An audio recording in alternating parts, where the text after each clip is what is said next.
করে রিক্সা শ্রমিক ভাইদেরকে সংগঠিত করে মোটামুটিভাবে ঢাকা মহানগরে এবং বাংলাদেশেও অত্যন্ত আন্তরিকতার সাথে রিক্সা শ্রমিক রিক্সা চালক ভাইদেরকে অনেকটাই বন্ধুরা, আপনাদের সামনে রুম্মন গতকালকের একটি শহীদ পরিবারের ঘটনার কথা বলছিলেন। আমি নিজেই দেখেছি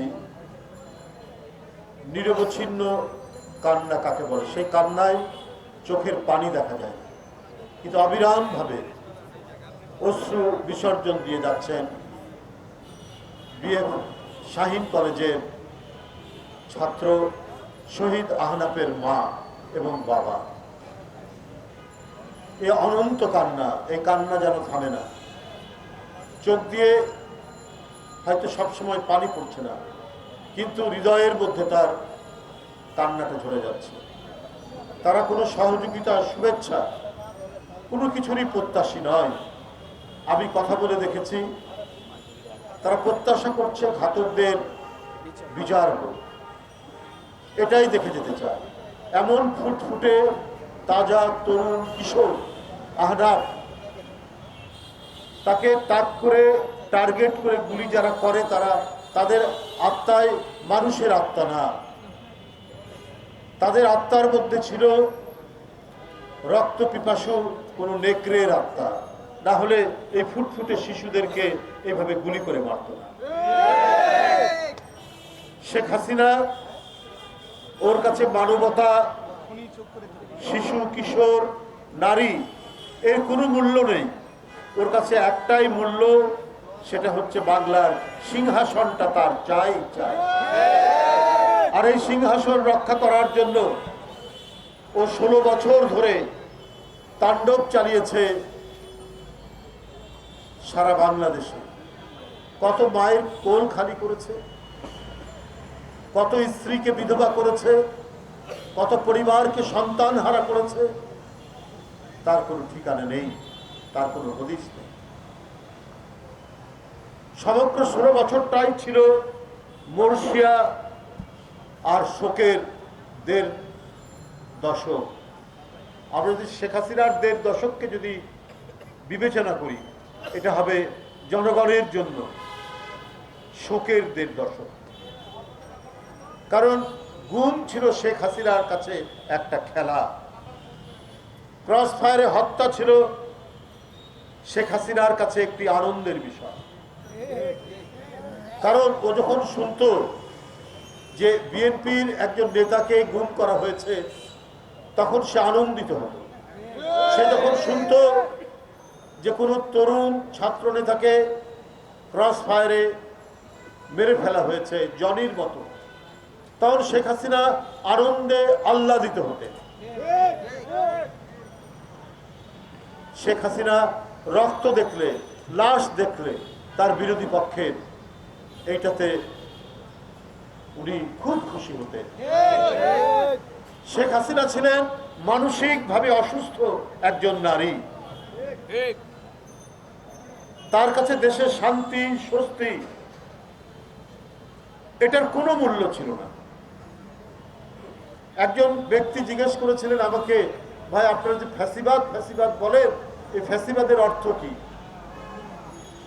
আমি বললাম যে ফ্যাসিবাদের অর্থ আমি যা না, আমাকে সেটাই বলতে হবে, আপনাদের সেটাই বলতে হবে আমাকে, আমি ওইটা নই। অর্থাৎ শেখ হাসিনা যা না তাই বলতে হবে। শেখ হাসিনা গণতন্ত্র ধ্বংস করেছেন, কিন্তু শেখ হাসিনাকে বলতে হবে সে গণতন্ত্রী। শেখ হাসিনা মানুষের পেটের আহার কেড়ে নিয়েছেন, তারপরেও বলতে হবে যে শেখ হাসিনা তিনি মানুষকে খাবার দিয়েছেন। শেখ হাসিনা কসাইয়ের মতো তিনি ক্রস ফায়ার দিয়েছেন, তাজা মানুষকে উধাও করে দিয়েছেন, তারপরেও তাকে বলতে হবে মানবতাবাদী। এটাকেই বলা হয় ফ্যাসিবাদ। যা না তাই বলতে হবে। কিসের জন্য? রাষ্ট্রশক্তির জন্য। রাষ্ট্রশক্তি কিভাবে? যে আইন শৃঙ্খলা বাহিনীকে নিজের মতো করে সাজিয়ে নেওয়া। কই আজকে তো দেখি না সারা বাংলাদেশে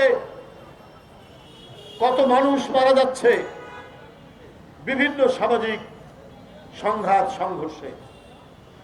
কই আইন শৃঙ্খলা বাহিনী এটা দমনের জন্য তো কোনো ভূমিকা রাখে না, অপরাধীদের তো গ্রেপ্তার করে না। ঢাকা শহরের বিভিন্ন জায়গায় শীর্ষ সন্ত্রাসীরা তাণ্ডব চালাচ্ছে, কই তাদের বিরুদ্ধে তো কোনো পদক্ষেপ দেখলাম না। অথচ এই পার্টি অফিস থেকে একটি মিছিল বের হওয়ার সাথে সাথে চারিদিক থেকে একেবারে মৌমাছির মতো তারা আক্রমণ করত সেই মিছিলের উপর।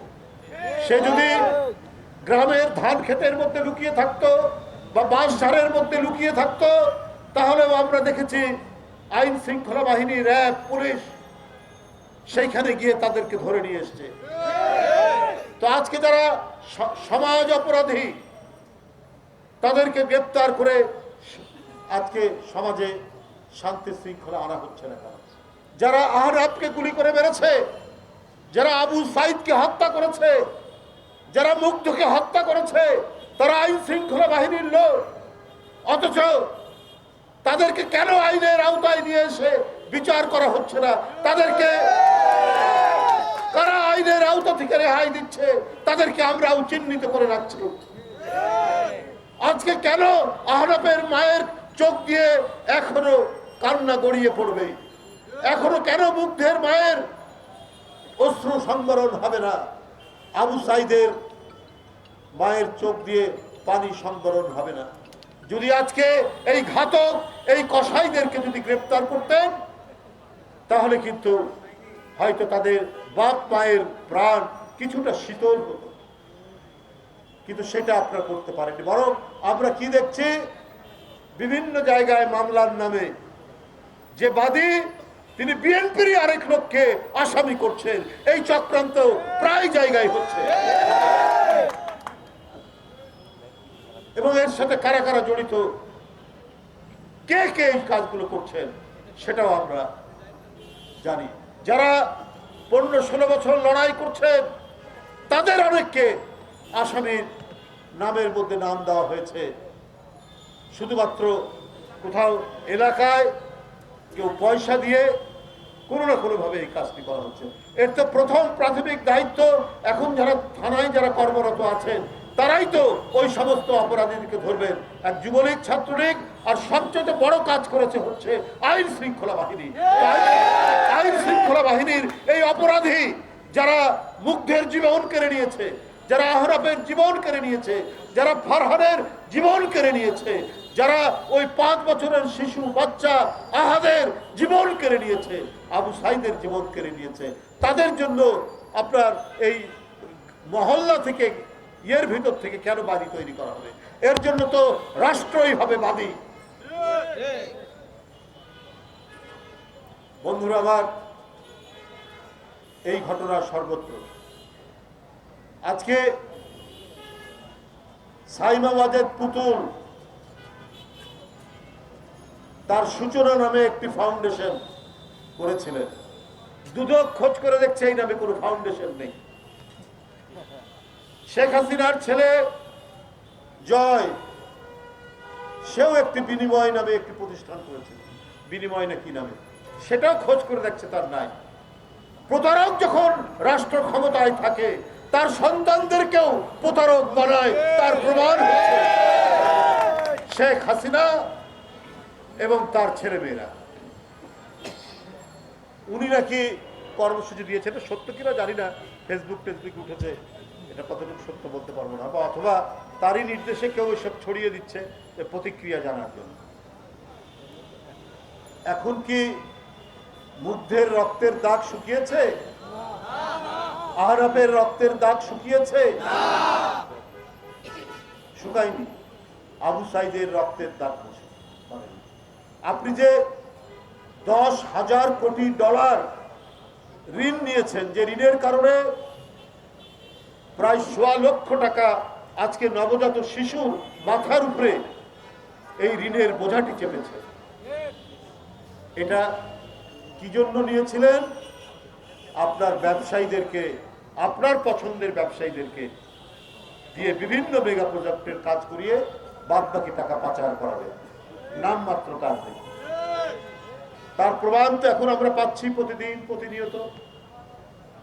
ভাগ্নির নামে ফ্ল্যাট, ছোট ভাগ্নির নামে ফ্ল্যাট, পূর্বাচলে এক একজনের নামে 10 কাঠা জায়গা, মোট 60 কাঠা। কোনো আইন, কোনো নিয়ম, কোনো রীতি, কোনো পদ্ধতি কিছুই অবলম্বন করেননি। গায়ের জোরে, প্রধানমন্ত্রিত্বের জোরে আপনি এই কাজগুলো করিয়ে নিয়েছেন। আপনি আবার হরতালের ডাক দেবেন আর মানুষ তাতে লাফ দিয়ে পড়বে। আরে মানুষ তো প্রত্যাশা করছে যে কবে যারা শিশু কিশোরদের হত্যা করতে পারে, এরা তো প্রচন্ড মানবতা বিরোধী অপরাধী, এদের বিচারের জন্য, এদের শাস্তির জন্য অপেক্ষা করছে। আজকে যদি আইন আদালত প্রত্যেকটি যদি গতিশীল হতো, এতদিন অনেকেই আজকে আইনের আওতায় এনে শাস্তি পেতেন। যে সমস্ত লুটেরারা লুট করেছে টাকা, এই 10,000 কোটি ডলার, আপনার যেটি তারা করেছেন, ঋণ নিয়েছেন, ঋণের নামে ভাউতাবাজি করে যে পাচার করেছেন। 2 মিনিট।